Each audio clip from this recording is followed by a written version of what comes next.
One of the strangest murder mysteries of 1920s New South Wales occurred in 1924. On the 14th of December of that year, the body of a 65-year-old swagman named James Dwyer was found with his face pressed against the ground, hanging over the bottom rail of a fence on the Mudgee Road, 4 miles from Lithgow, by 2 motorists heading to Narrabri at 4:30 a.m.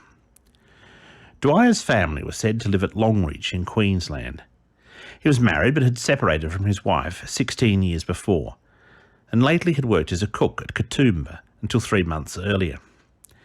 After leaving that position, he had been camped by the roadside near Lithgow, earning some money performing labouring jobs in the area. Occasionally he went to the small town of Kandos, located halfway between Lithgow and Mudgee, where he was known as Larry Dwyer. Dwyer had been there recently, drinking heavily, and left Kandos by train on the 9th of December, accompanied by 2 other men, and on Thursday the 11th of December wrote to George Beeston from a town called Portland near Lithgow. He stated that there was no work to be found at Portland and asked Beeston to send him £1 at Wallerawang, the next town along. This money was forwarded the same day.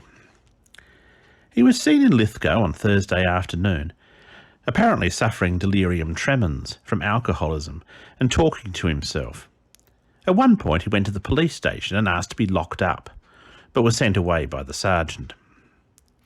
Dwyer was last seen in Lithgow on Saturday the 13th of December 1924. That morning he borrowed a razor and looking glass from a man camped nearby and went to Farmers Creek to shave. Accounts vary regarding his movements. Some say he spent the afternoon in Lithgow drinking, returning to his camp when dusk fell, while others say his movements after noon could not be traced. The area where he camped was a natural beauty spot, with a winding creek and avenues of hawthorns, pines and oaks, popular with picnickers. Dwyer's camp was about 100 yards west of the bridge, which crossed Farmers Creek. When police checked the site, they found no possessions, except for an old chaff bag. He was known to have had a swag when he left Kandos, so it was puzzling that nothing was found. Dwyer's hat was found in the trees on the incline, where the attack had occurred. There were other men camped not far from Dwyer, but when questioned by police, they replied that they had heard nothing untoward. They were unaware of anyone camping with Dwyer at the site. It appeared Dwyer was the victim of a savage murder. 80 yards from where his body was found were indications that a violent struggle had taken place. A bag and a bloody stick were found nearby. About 50 yards away were a bloody knife and 2 blood-stained rocks. Dwyer had been severely battered around the head. Some accounts say his head was beaten to a pulp and stabbed 17 times near the heart and a few more times in the face. And then his throat was cut, but without severing an artery. According to Mr. Farley and Mr. Chillicott, the motorists who found the body, pieces of skull were protruding from a 3-inch wound in the head. Dwyer's clothes were soaked in blood. They thought the killer had dragged the body to the fence with the intention of taking it and dumping it in the nearby river. When the body was examined at the morgue, the ferocity of the injuries led to speculation that a maniac had been responsible. Police investigations seemed to be progressing swiftly at first. A man in his early 30s had been seen in Dwyer's company on the Saturday night prior to the swagman's death. Within a couple of days, 3 men had been detained for questioning, and a 4th man was being sought. This man had gotten a lift with a lorry driver named Snedden from Bowenfels. Near Katoomba, the lorry stopped at a broken-down car. The driver of the car was a Lithgow doctor who happened to mention the death while talking to the lorry driver. Upon hearing mention of it, the passenger leapt out and took off through the bush. By Monday, 2 of the men held had been let go, and the motive for the death remained a mystery. Dwyer was virtually penniless, so robbery was not a factor. Although he did have £11 in the bank, he left his bank book with a Mr. Pointer at Wallerawang on the 11th of December, when he borrowed some money from him. Locals dismissed the idea that anyone would want to seek vengeance against the old man for any reason. The 2 men he had been drinking with at Kandos had been traced to Lidsdale, where they were working on a deviation to Brown's colliery. They had not seen Dwyer since the 8th. The police were satisfied that the men had nothing to do with the death. Another man was detained at Windsor, New South Wales, who was considered to be peculiar, but nothing was found to connect him to the case. Dwyer was buried on the Monday. On Tuesday, the 16th of December, the missing swag was found concealed amongst bushes at the foot of Tankersley Hill, on the Lithgow-Blaxland Shire boundary. It was now also considered that Dwyer had staggered from the site where he was injured and collapsed against the fence, rather than having been dragged there.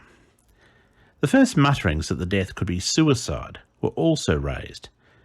The stab wounds to the chest and the cut throat could have been self-inflicted, and the pocket knife used was Dwyer's own. Yet the head wound seemed too severe to fit that theory. 20 pieces of bone had been removed and part of the brain had protruded from the wound. Further searching on the 17th of December by police recovered what they thought was Dwyer's bloodstained coat. However, it was soon claimed by a man named John Hastie, who said he was walking beside the railway line when he fell and hurt his head, causing the bloodstains. As it was torn, he had abandoned the coat. Then on the 19th of December, police changed their views entirely. Although they had continued questioning men in pursuit of a murderer, they now said their official position was that Dwyer had killed himself. Having failed to stab himself, he used the stones to bash his own head in. None of the stab wounds was deeper than half an inch. Some of the police had thought Dwyer killed himself from the start, as only the footprints of the swagman could be found. Could it have been in the interests of the police that the case was not a murder? When investigations commenced, the police could only reach the locality by being driven by Mr. Chilcott in his car, as they lacked their own motor vehicles. The rocks and the knife were placed in a corn sack for removal to the station. During the trip, they were so shaken about that fingerprints could not be taken from them. Another blunder took place when the hospital were allowed to burn Dwyer's bloody clothing. The general feeling of the people of Lithgow was that Dwyer had in fact been murdered. To further examine the theory of suicide, the body of James Dwyer was exhumed on the 22nd of December. Dr. Palmer, who conducted the post-mortem, was of the opinion that suicide was possible. At the inquest, Doctors Ponton, Palmer and Malcolm all concurred that the wound to the throat was 1.5 inches deep, penetrating to the pharynx. The head wound was deemed caused by one single impact with a jagged edge of one of the rocks. Dwyer's organs were healthy, and despite claims by police and others that he was suffering delirium, there was no sign of alcoholism.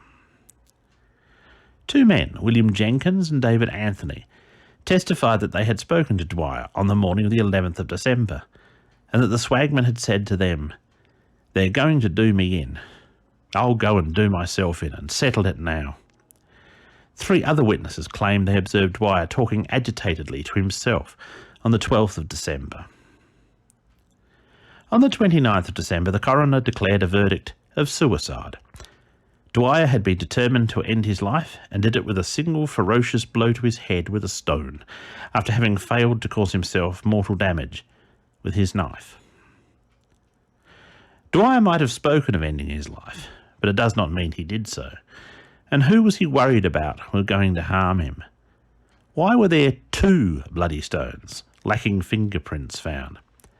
And how did Dwyer receive the abrasions to his hands?